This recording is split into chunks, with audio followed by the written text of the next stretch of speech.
So what made it corny? And I'm not trying to get on you. This is your personal opinion. I just want to know what, because it is a bunch of people out there that's just like you. Like, man, I ain't gonna mess it. It's like if I'm gonna eat a cheeseburger, I'm gonna eat cheeseburger. I ain't gonna eat no veggie burger.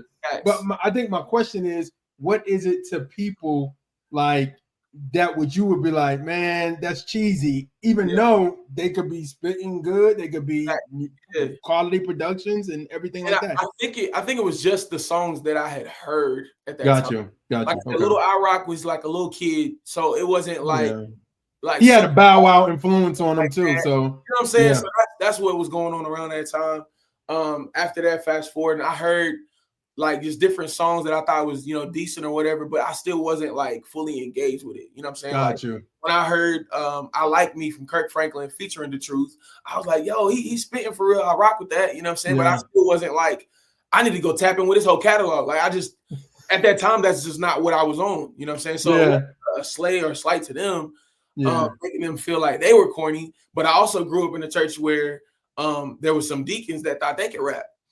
And they would get up and do these, so God so loved me, you know what I'm saying? Like, and that was kind of cheesy and corny, you know what I'm saying? So that's what it was. And it was just like the play on words, and I didn't want to be looked at as that. You know what I'm saying? Got you. That was where I was coming from. Like, growing up and people picking on me for different things, I was like, I don't want people to pick on me for that too. Like, I don't want to be cheesy or corny. Even though I had to go through a phase of that, like in my own mind, I felt like I was corny. Looking back now, I felt like I was cheesy in certain areas. Like I could have got better in this, better in that. But now looking back, it all taught me, different things. You know what I'm saying? How to set up a bar, how to do lyrics, how to, just create songs that sound good. you know what I'm saying? So, I don't despise the Day of Small Beginnings at all, because it definitely taught me a lot.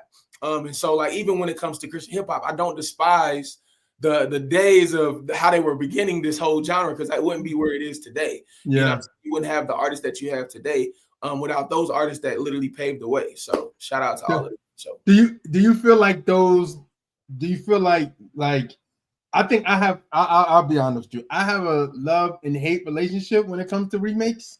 And the reason I say that is because I think it's dope if it's a freestyle, if it's thing or whatever. But I think also too, I feel like sometimes, and it's not you, and I'm not stringing you out, but I feel like sometimes people create so much dope music that they don't really highlight their music. They more highlight their remakes. And I'm like, bro, or sis, you got a fire album. Why are you not promoting none of the stuff off your project? You know what I'm saying? But I get the engagement on social media, and I get that it gives you more likes, it gives you more views. I get the engagement part, but then also I feel like if your song is as fire as that remix, then people could be like, "Yo, I'm gonna go pick that up." You know what I'm saying? Yeah. So for me, I feel like I was doing both, to where like you would see a remix, but then the next I'm promoting my song. You would see another remix, I'm promoting my song. So I was always trying to just build the audience and build the platform that I've built, and mainly showcasing that, I can do this and this can sound like this. But matter of fact, you know what I'm saying, you might as well tap in with this project while you at it. If you like this remix, then you gotta like the music that I'm creating, because I got it all too. You know what I'm saying? I got the R&B vibes, I got the rap, and I got the pop, I got the afro, I got every vibe you can think of. So just tap in, you know what I'm saying? So I'm still to that point where like I can still throw a remix out there and just have fun while I'm freestyling, doing these whatever vibe that I'm doing, you know what I'm saying? But I'm still going to showcase my music as well. And so I feel like if people find that mixture of doing both, then we're good. Because like I said, in this day and age of social media, you got to figure out ways to catch people's eye. You know what I'm saying?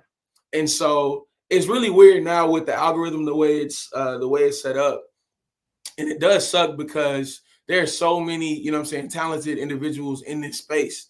And so a lot of the times people get discouraged, or they feel like they need to quit or throw in the towel because they're not getting the views or an engagement, the engagement that they want, you know what I'm saying, that I feel like they might deserve too.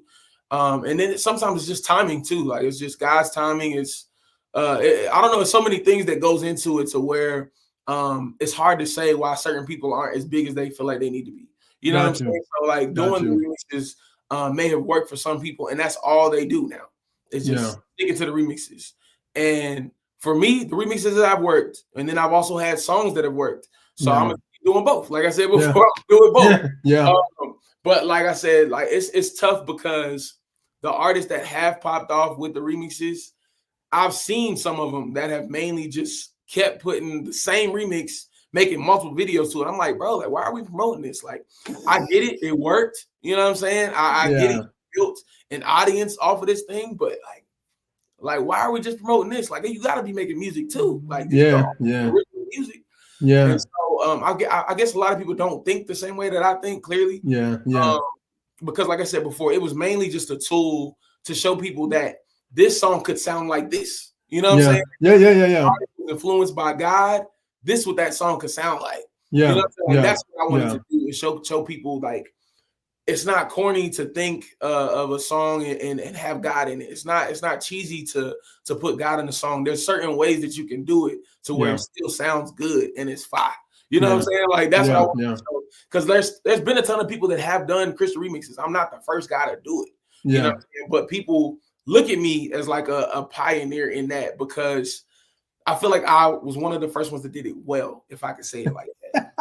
If I could say it like that without being, you know what I'm saying, too, like, you know what I'm saying? I'm not trying to honk my horn or nothing like that, but I feel like I execute them very well. Yeah. You know, and it's really shown me like there is a light in that too. You know what I'm saying? Like, I don't have to, I don't know. I feel like that was kind of super boastful, and I did not mean it like that.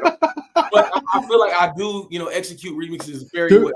Do you feel like you're more like okay? So I'm gonna show my age. So the 50 Cent era of mixtapes, when he would drop mixtapes, was he would remake the whole song. He would do the hook, and the verse, and it would be like, this is my song now.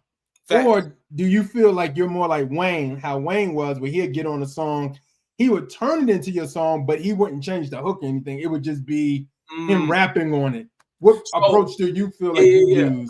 I'm taking the whole song and making it sound like me. Got you. That's literally what it is. So it was like, yo, if I was the featured, like some of the songs too would be like, if I was the featured artist on this song. But so it would be a mix of both, I guess, again. So like songs where if the hook sounded where it almost had some kind of Christian, idea behind it or something like that. I think there was a song called Battle Scars. Okay. I can't remember who it was by, but I think the name was Guy something. He was singing on the hook, and he was just talking about these battle scars. And I was like, man, like, I could really use this and tell my testimony of how I used to try to, cut my wrist and do different things. Wow. And these were all battle scars. So I used that song with the same hook, but I'm telling my story on the verse. Yeah. But then you have songs where, like Under the Influence or just different ones, I would start with the vibe of what Chris Brown was doing, but I would take it and do my own thing to it. You know what I'm saying? Yeah. Or the Armani White Billie Eilish song where, I started with the same kind of vibe as the hook, but I come in and like, chopping up the bars on the flow, you know what I'm saying? It's where I'm making it my own song, you know what I'm saying? So you got a mix of both of those, you know what I'm saying? So I guess I'm a mix of 50 and Lil Wayne. Who rap and you do it very well. You do it very, very good.